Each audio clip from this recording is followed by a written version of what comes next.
Oye, pues en el sector de la formación, la pandemia y todo lo que ha sido la digitalización, pues la verdad es que lo ha puesto un poquito patas arriba en el buen sentido de la expresión, ¿no? Y efectivamente, o sea, aquí hay una dualidad fantástica entre, efectivamente, crea desafíos, porque, bueno, oye, ya sabemos que cuando una institución tiene muchos activos físicos y tiene, digamos, mucho personal, pues eso es un barco que moverlo no es fácil, ¿eh? Y por tanto eso es un desafío pues para todas las instituciones, como puede ser el IES, que tiene pues raíces y que tiene pues digamos un modelo de negocios de clásico, ¿no? Pero claro, también esto nos ha abierto oportunidades fantásticas, ¿eh? Oportunidades y desafíos que fuerzan a todas las instituciones algo que es, bueno, que yo creo que es maravilloso, ¿no? Que es, hay que decidir más veces sobre temas más importantes y esto no va de continuar haciendo pues lo mismo, sino esto también va, por tanto, de decidir y de ejecutar. Claro, y para decidir bien y para ejecutar bien, pues aquí es, oye, equipos plurales con distintos puntos de vista, con esa capacidad un poco pues de que se genere entre personas una inteligencia colectiva que haga que la decisión sea buena y después que sea más fácil pues alinear pues intereses pues para que la ejecución también pues sea razonablemente buena, ¿no? Sí, por tanto, la respuesta es, son tiempos fascinantes, son tiempos pues donde van a requerir sacar la mejor versión de las instituciones porque las oportunidades son inmensas, pero también son los desafíos, esa es mi visión. No, vamos, lo has descrito muy bien, Luis. Fíjate, yo hacía una reflexión a raíz de lo que estabas mencionando, ¿no? De las instituciones de formación, etcétera, y es que pre-COVID, el término, digamos así, de moda en temas de formación era el entorno buca, con todo lo que supone de volatilidad, de incertidumbre, de complejidad, etcétera. Y estando en esa terminología, de repente nos llega un tsunami buca, Sí. que nos lleva hasta el cierre, Y, y eso de algún modo también, desde el punto de vista de las oportunidades y también de las consecuencias de este contexto, desgraciadamente tan lamentable en muchos sentidos, sí que eso a mí me da la impresión de que ha provocado en los directivos ya o sea, digamos que ya han adquirido la sensación de que el cambio es lo permanente, por decirlo así, ¿eh? Y que las crisis probablemente van a venir no tanto por el cambio en sí, sino por la velocidad a la que sucede ese cambio. Y por tanto, la única manera de saber o de poder gestionar una realidad tan cambiante, valga la expresión, es a través de lo que tú decías, ¿no? O sea, primero, formación y segundo, abrir el foco. O sea, yo tengo que estar con Sí, otros puntos de vista, tengo que tener un ojo sí, puesto en el exterior, tengo que empezar a, de algún modo, detectar tendencias sí, que puedan provocar o acelerar incluso sí, el cambio. Y una segunda derivada, que yo creo que es mucho más personal, que es la vulnerabilidad. O sea, a sí, mí me parece que esto también nos ha hecho ver que efectivamente, o sea, cualquier virus es que puede parar el mundo, ¿no? sí, Y en ese sentido, eso no está bajo nuestro sí, control, pero nos hace a la vez ser más dependientes, ¿no? Es lo que comentabas, equipos bien formados, sí. bien, en el que haya, bueno, pues puntos de vista diferentes que complementen un poco el análisis de la realidad sobre la que hay que decidir, etcétera. Con lo cual, hombre, dentro de, insisto, de lo desgraciado de este contexto, es verdad que desde el punto de vista de formación yo creo que hay una reflexión potente que exige el estar interconectado, el estar abierto a otras tendencias y el tener un ojo puesto no en el día a día, sino, oye, abrir un poco la mente, ¿no? Y subir la cabeza y decir, oye, ¿qué está pasando por ahí, ¿no? Hombre, yo diría, primero, la globalización. Es decir, lo que antes era estrictamente, o lo podías conseguir de una manera estrictamente presencial, ahora obviamente, con las nuevas tecnologías, el acceso es universal, es fácil y es rápido además, ¿eh? O sea, desde el punto de vista de la formación. Esto también lleva consigo, yo creo, una especie como de cierta confusión, ¿no? Porque ese acceso te produce una sobreinformación y hace falta, bueno, pues una cierta materia gris que ordene un poco todo ello, ¿no? Pero esto es una clara tendencia a la globalización. Otra que yo veo es la customización. También es verdad que las nuevas herramientas, la digitalización, te permite hacer un acercamiento mucho más personal e individual a la formación, y detectar, diagnosticar necesidades y por tanto, incluso los programas que uno puede seguir en su formación pueden estar perfectamente alineados en tiempo y en objetivos a la necesidad de cada uno, ¿no? Y es un poco de picking, pues podríamos también ser un poco de picking, porque ahora mismo, insisto, las herramientas nos lo permiten. Y otra tendencia que veo, que yo creo que es también crítica, es el faculty, el profesorado, o sea, los formadores. Si hablo de formación, el acceso a ella es fácil. Si hablo de transformación, necesito lo que hablábamos, ¿no? Pues alguien que ponga un poco de orden y de rigor a toda esa información y que realmente le sirva a cada uno, ¿no? Y en eso el papel del profesor es fundamental. Y una de las tendencias, yo creo, es que va a haber una lucha por el buen profesorado, ¿no? Pues si queréis el profesor clásico, ¿no? Que de algún modo hace las preguntas pertinentes, que te hace pensar y que provoca la transformación, que al final es lo que yo creo que uno también va buscando, sobre todo en este estadio de la trayectoria profesional, ¿no? Sí. Oye, pues déjame que añada, o sea, yo creo que desafíos o retos que tenemos son, no sé, tengo aquí como 3 o 4 que podríamos. Por un lado, el reto de siempre, que es fantástico, que es la relevancia. O sea, en un mundo donde tienes mucho más acceso a conocimiento, ¿cómo nos hacemos relevantes desde el punto de vista de que ofrezcamos algo diferencial, algo con un valor añadido que sea tangible, en fin, todos estos temas? Yo ahí habría. Después, claro, hay otro desafío interesante que es el pricing, porque, bueno, históricamente, digamos, un pricing, pues, digamos, pues de programas que históricamente hemos estado, pues, utilizando en muchas escuelas de negocio. A ver, mi intuición es que eso va a haber bastante presión. ¿Por qué? Bueno, pues porque modularmente, pues porque pues hay material empaquetado, en fin, por razones, y yo creo que hay también eso desde el punto de vista de los economics de las escuelas pues de formación o las escuelas de negocio va a ser también interesante, ¿no?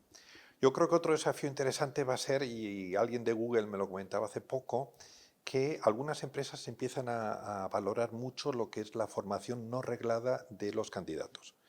Entendiendo por formación no reglada, pues que una persona haya tomado la iniciativa de buscar qué cursos y qué certificados hay por ahí por el mundo y que él o ella con su iniciativa haya identificado los que le interesan, haya hecho un paquete, se lo haya movido, etcétera. Eso es la formación no reglada. O sea, yo creo que todo lo que es la equivalencia o lo que es la fuerza de lo reglado y lo no reglado, también va a haber ahí un tema fantástico de a ver qué pasa y será un desafío, un reto del futuro, ¿no? Pues, a ver, yo creo que lo que va a crear es que va a haber una sobreabundancia de datos, pero claro, los datos hay que filtrarlos para que se conviertan en información, y ahí pues también, ¿no? Las nuevas tecnologías yo creo que tienen bastante que aportar, pero ahí el siguiente paso es que eso se traslade a conocimiento. Entonces eso ya empieza a ser ya algo donde sí que te hace falta un poco más de criterio para que del data pases a lo que es conocimiento. Claro, y hay otro estadio que donde espero que los humanos sigamos aportando mucho, que es el estadio de que el conocimiento pase a sabiduría. Sabiduría, como bien sabemos, es el destilado de lo mejor del conocimiento. Etimológicamente, sabiduría viene o está asociada al concepto de sabor, y por tanto vendría a ser ese conocimiento, que va a haber más porque va a haber más data, pero es ese tipo de conocimiento que va a dar sabor a la vida, o que da sabor a la vida. Y ahí está, yo creo que el gran desafío. O sea, lo que podría pasar, y espero que no, es que haya más data y más información y acabe habiendo menos sabiduría. Si fuera así, pues tenemos un problema en Houston. Y porque el gran peligro es que con mucha razón y con mucho músculo, pues puedes montar una dictadura, no sé cómo decirlo, ¿no? O sea, o metes corazón en las cosas y el corazón tiene que ver con la sabiduría, o si no, al final esto va a ser un pulso de quién es el más fuerte porque es el que tiene más data y es el que va a manipular mejor y es el que va a hacer, pues de alguna forma que, pues no sé, llevarse el agua a su molino. Bueno, yo creo que, por tanto, en estas tecnologías sometemos sabiduría, que es algo que hace falta, pues digamos, una cierta bondad en las personas y una cierta capacidad de saber, oye, el impacto de este conocimiento en el ecosistema y en las relaciones, o si no podemos hacer que estas tecnologías acaben trayéndonos muchísimos problemas a la sociedad. Vamos, poco más que añadir, ¿eh? O sea, si acaso, si me permites, porque estoy de acuerdo contigo, o sea, la sabiduría es, lo has definido muy bien, o sea, es el sabor, efectivamente. Yo aquí, teniendo en cuenta un poco nuestro cometido hoy, que es formación pues, a nivel ya de directivos, de decisores, etcétera, etcétera, personas, le añadiría si acaso, por poner algo, por decir algo, porque después lo que has dicho poco, Luis, pero el adjetivo de práctica, ¿no? O sea, sabiduría práctica. Y recuerdo que hay un libro que se publicó hace ya mucho tiempo que se llamaba así, Sabiduría práctica, y hablaba un poco Sí. pues, de las metodologías de las business schools, etcétera. Y esa parte de practicidad, efectivamente, yo creo que hay en lo que es el delivery de la formación, o mejor dicho, el delivery del conocimiento, ¿eh? Ahí quizás sí que puede tener un gran impacto las nuevas tecnologías, ¿eh? Pero porque te permiten, son herramientas al final, ¿eh? Y detrás de una herramienta tiene que haber un propósito, ¿eh? Y yo creo que hacer la reflexión de esto es lo que quiero, cómo lo puedo conseguir de una manera más eficaz o rápida, ¿vale? Pero también con ese concepto de, oye, esto a mí me viene, o sea, me sirve, y me sirve también para tener un impacto positivo en las personas. O sea, esa parte, digamos, de reflexión, de esa sabiduría práctica, ¿eh? en, en la propia persona que está recibiendo, a mí me parece que es ese reto también que nos queda y que las nuevas tecnologías de algún modo tienen que adquirir, ¿eh? Al final la información es descriptiva. Si eso lo quieres de algún modo después interpretar o llevar a conocimiento y que ese conocimiento tenga esa parte, digamos, de impacto y trascendencia, pues ahí está la traducción bueno, la sabiduría, al fin y Sí. al cabo, ¿no? Sí, sin duda. Es decir, estamos hablando, ya llevamos tiempo hablando de la formación, de cambio de mindset, de adquirir no solamente conocimientos, sino también esas habilidades, también un cambio de actitudes que nos permitan afrontar retos, cambios, etcétera. Pues lógicamente esto es un ejercicio personal, es un ejercicio, digamos, bueno, pues de diagnóstico personal y también de decisión de qué cosas tengo que seguir trabajando porque no dejan de ser mis fortalezas, qué cosas tengo que empezar a mejorar porque a lo mejor son puntos flojos, pero en un modelo no común, sino que aquí la persona cuenta, ¿eh? Y lo que vale hoy en A puede que no valga mañana, y lo que ha hecho hoy fulanito y ha funcionado, incluso con la misma gente, ¿eh? Mañana en otro contexto que ha cambiado no funciona. Y esto es es ese continuo cambio del que hablábamos, ¿no? Con lo cual, el cliente participante, porque estamos hablando de formación, indudablemente. Hombre, yo aquí sí que citaría si me permitís, una anécdota un poquito. Es muy particular, es del IES, porque claro, estoy aquí del IES, pero es un hecho muy cercano, es una anécdota y es lo que ocurrió cuando tuvimos que cerrar la escuela, ¿no? O sea que es verdad que lo primero fue considerar la posibilidad de, oye, pues pasamos los programas online y los participantes lo que querían era seguir siendo presencial, porque donde se produce ese cambio de mindset o ese diagnóstico personal es cuando estás con una metodología que te permite ese descubrimiento, no tanto aprendizaje, que también, sino sobre todo descubrimiento, y ese descubrimiento es personal. Sí. El aprendizaje puede ser más general, Sí. de una serie de criterios, conocimientos o pautas, pero ese descubrimiento Sí. es personal, sin duda. Sí, yo, o sea, una escuela o una institución educativa, como consigamos que tenga una obsesión por el servicio, por hacer el bien a la gente que viene, es que marca la diferencia. Y por desgracia muchas veces se nos va esa visión y al final es, oye, un participantes tantos miles de euros más, presupuesto este año. O sea, no podemos perder la idea de que estamos para servir a personas, para hacerles el bien. Y no sé, yo a lo largo de los años lo que he visto es que el mejor bien que podemos hacer a la gente no es solamente conocimientos, que también, sino es ayudarles a que esas personas activen sus recursos interiores. Y sus recursos interiores es la inventiva, es el ingenio, es la iniciativa, es todas aquellas cosas que hacen que una persona por dentro esté activa y esté con esa vitalidad, porque eso es lo que va a hacer que esa persona, sobre esa base de esos activos interiores, genere, identifique pues todo tipo de oportunidades a su alrededor y el conocimiento, pues digamos que es relevante para su proyecto, ¿no? Por eso, yo creo que esa es nuestra salvación en escuelas de negocio, el que de verdad tengamos un enfoque de servicio muy profundo, muy profesional, a esta persona le queremos hacer el bien, a esta persona le vamos a dar no solamente conocimientos, sino estímulos, les vamos a dar también un acompañamiento, de tal manera que vamos a ser su mejor partner, pues para lo que esa persona desea, que es instalarse en su mejor versión. Su mejor versión, que tiene un componente de conocimiento, pero tiene un componente pues, de creencias, un componente pues, de lo que es formas en las cuales relato personal, proyecto futuro, en fin, hay muchos elementos que están detrás de que una persona se instale. Porque también esto, tenemos que recordarlo con más frecuencia, esto es un juego infinito. Esto no va de mañana me consigo un trabajo mejor, mañana me consigo un salario mejor, mañana cierro una operación. Estos son batallas. La guerra de fondo es cómo permanecer vivo y con vitalidad el máximo tiempo en la vida profesional, y creo que en eso podemos ser muy buenos socios, las buenas escuelas de negocio de nuestros participantes. Oye, pues lo que he visto es que las geografías pasan a ser menos relevantes, lo cual es interesante porque se generan players más globales. Creo que me contabais otro día, ¿no?, que ahora tenéis en los programas de desarrollo directivos pues latinoamericanos, en los programas que son, digamos, básicamente no se hacen presenciales, ¿no? Bueno, cosa que antes era como más improbable que pasara, ¿no? O gente, pues digamos, de otros países, ¿no?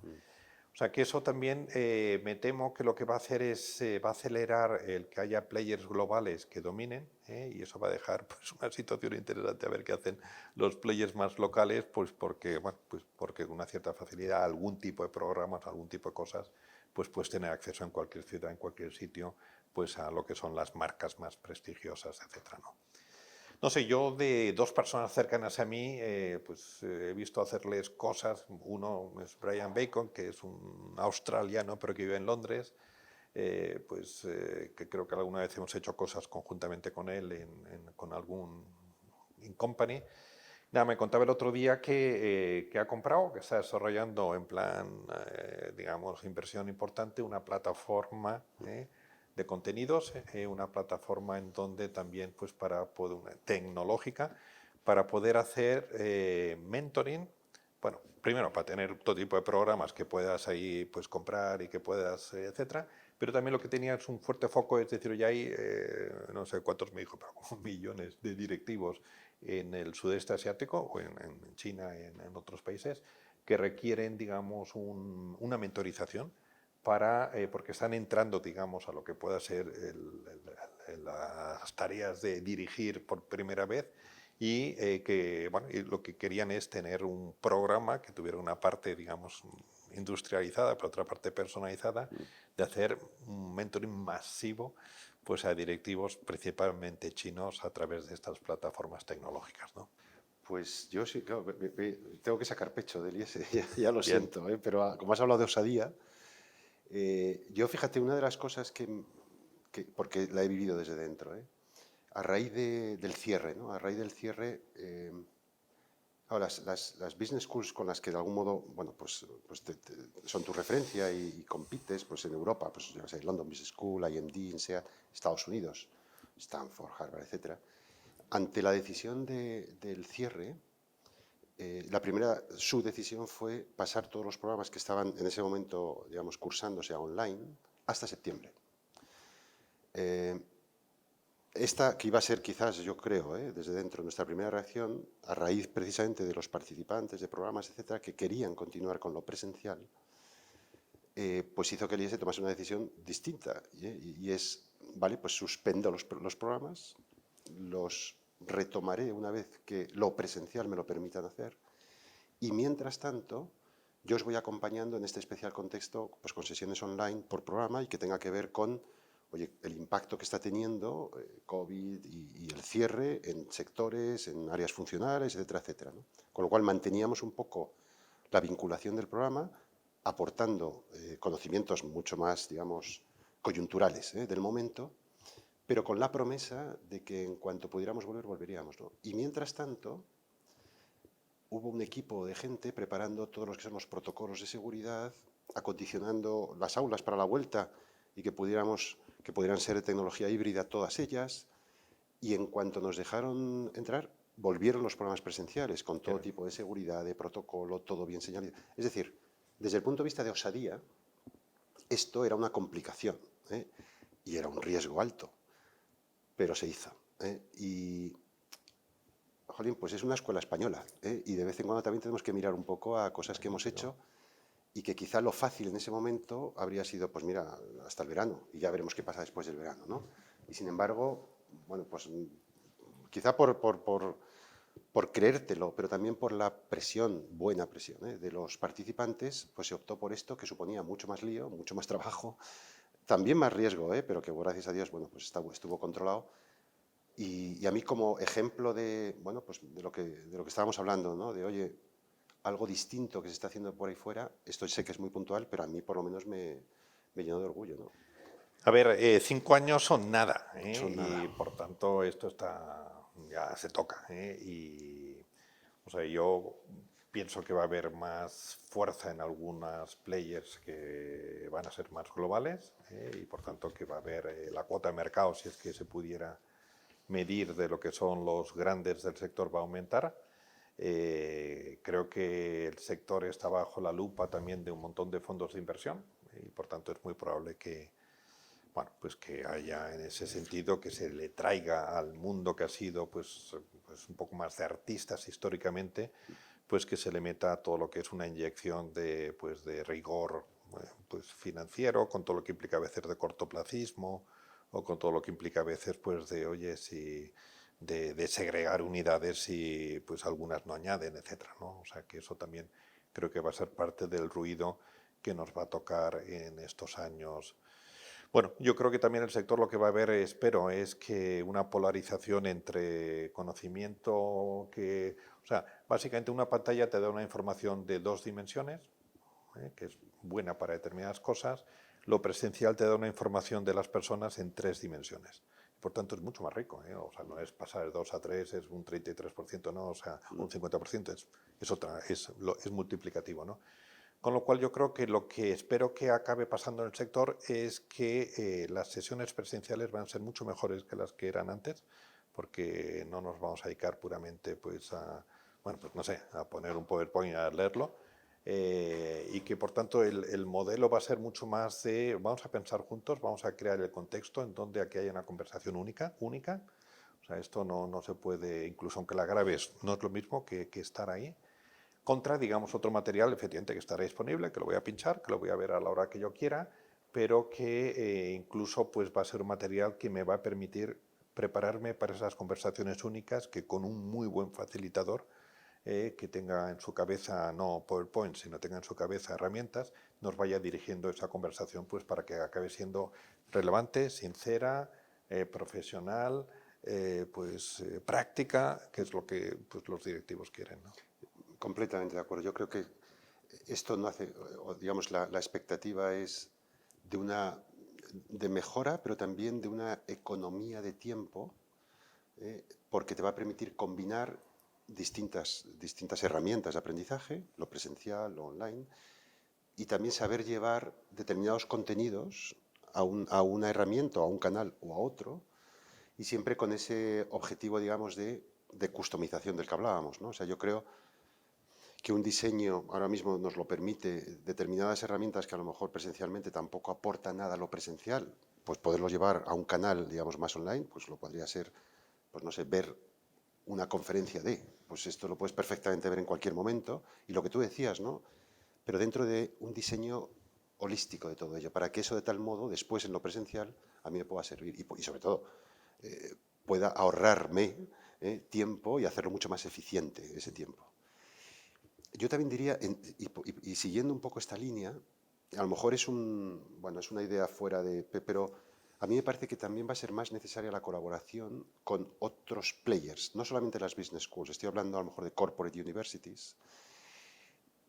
¿Y por qué no? Y esto quizás ya digo, es un brindis al sol, pero ¿por qué no con con profesorado de otras escuelas de negocio. Es decir, al final, si no hay fronteras, si lo presencial va a contar, pero también lo no presencial, y eso me permite tener o diseñar un programa en el que pueda tener a figuras, por decirlo así, lo de figuras entre comillas, de distintas escuelas y crear un producto muy único, es que ahora mismo puedo hacerlo. Sí.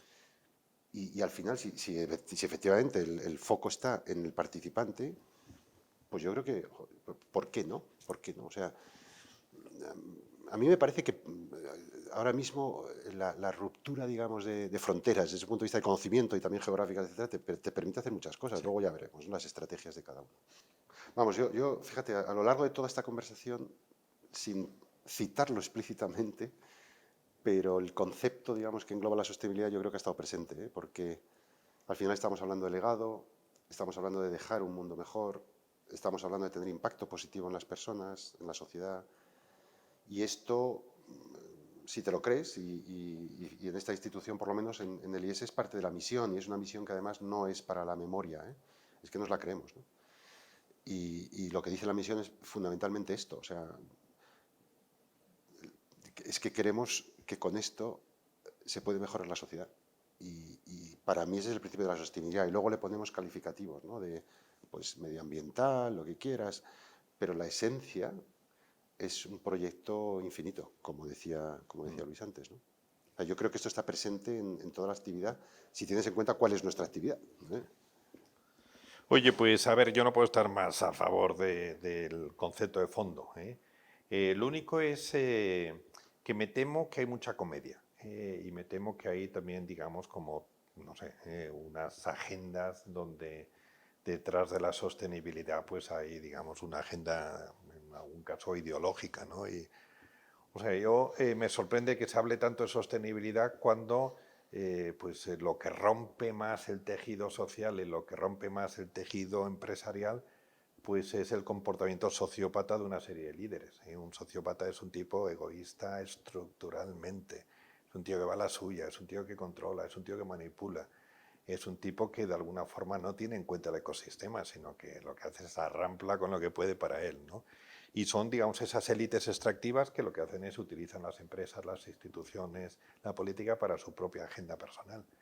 Entonces, estos son los tipos que te rompen la sociedad, estos son los que te rompen el ecosistema, no el medioambiental, pero también el ecosistema, ¿no? Con lo cual, hablar mucho de ESG, que hay que hablar mucho, y hoy yo hablo mucho de ello, pero a la vez no tener unos buenos filtros para que evitar que tipos que tienen un perfil de sociopatía pues lleguen a las instituciones o lleguen a las empresas, me parece que es una cierta comedia.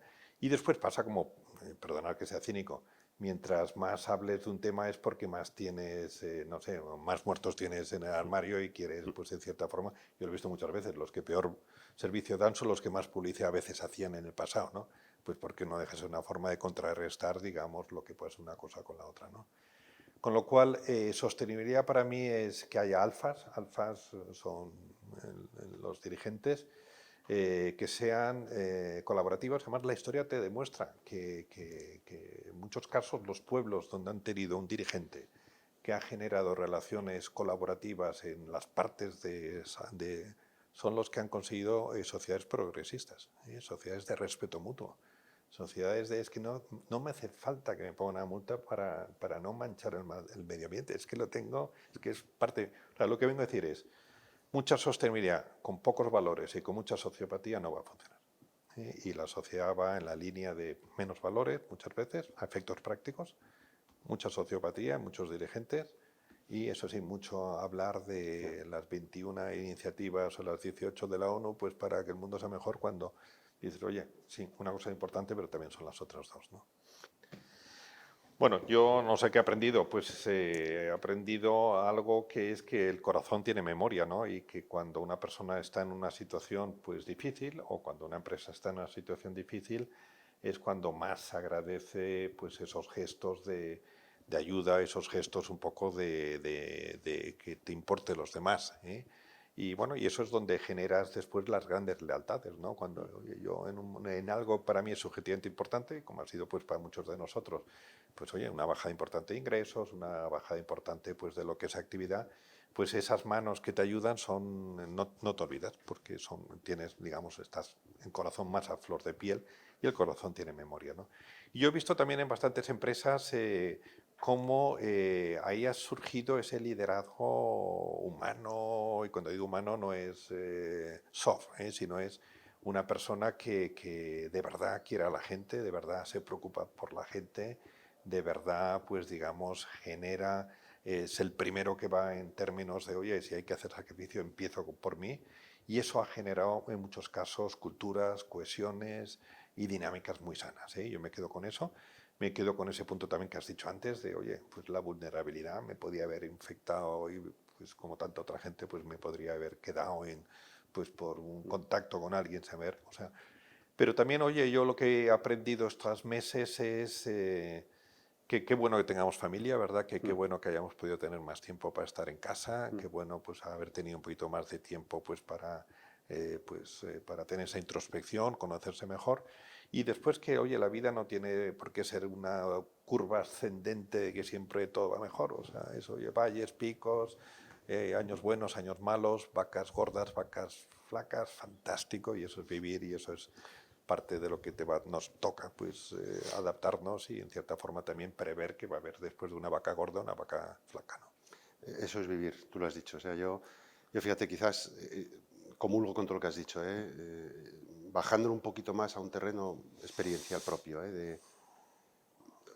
Yo me quedaría con conceptos como, por ejemplo, la determinación, es decir, y esto ha pasado en distintas empresas, porque hablas con antiguos alumnos, ¿no? Decir, oye, lo vamos a sacar adelante.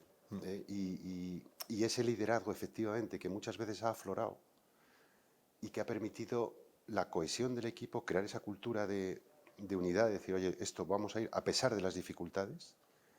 Y, y una nota, y esto ya sí que es más personal, de buen humor. Es decir, que dentro de este contexto dramático y trágico que hemos tenido que vivir, yo he tenido la fortuna de tener un equipo brutal que nos hemos acompañado durante todos los días y, y en el que no ha faltado, insisto, a pesar de las dificultades, el buen humor y la unidad de objetivo. Me encantaría quedarme con eso para lo que me queda ya, porque ves que efectivamente, de una manera a lo mejor no perfecta, pero excelente, o a veces incluso solo buena, pero las cosas han salido. Y han salido además mucho más cohesionados e insisto, sin agobios, con sentido del humor, todos juntos, etcétera, etcétera, ¿no? Y esto, si lo extiendo a lo que ha ocurrido en este país, a raíz del cierre con todas las empresas, me surge otra reflexión, porque ha habido distintas decisiones, ha habido distintas estrategias para afrontar esto, pero seguir trabajando, y algunos han cerrado hasta, pues me contaba antes que empezaban, yo creo que habrían oficinas una persona de una empresa potente ahora, y hasta entonces, que a mí me parece como galáctico, porque como desde junio estábamos ya trabajando todos, pero bueno, presencialmente hablando, ¿eh? Pero todas las empresas han intentado abordar este tema de la mejor manera que han podido y sin regulación. Y el tejido industrial y empresarial español ha seguido funcionando, a pesar también de ERES, etcétera, pero a lo mejor, bueno, pues es el precio que hay que pagar por. Pero no hemos tenido ninguna regulación. Es verdad que ha habido una absoluta inflación de canales de comunicación, de herramientas de comunicación, que eso también habrá que ponerle orden en algún momento, pero han sido las empresas y las personas que componen las empresas las que han sacado esto adelante y han seguido trabajando y han seguido creando su propio ecosistema para, oye, seguir. Y esto también a mí me hace reflexionar, porque yo creo que también, y siguiendo un poco lo que decías y ya me atrevo también, soy osado en ese sentido, hay un exceso de burocracia y de regulación tremebundo.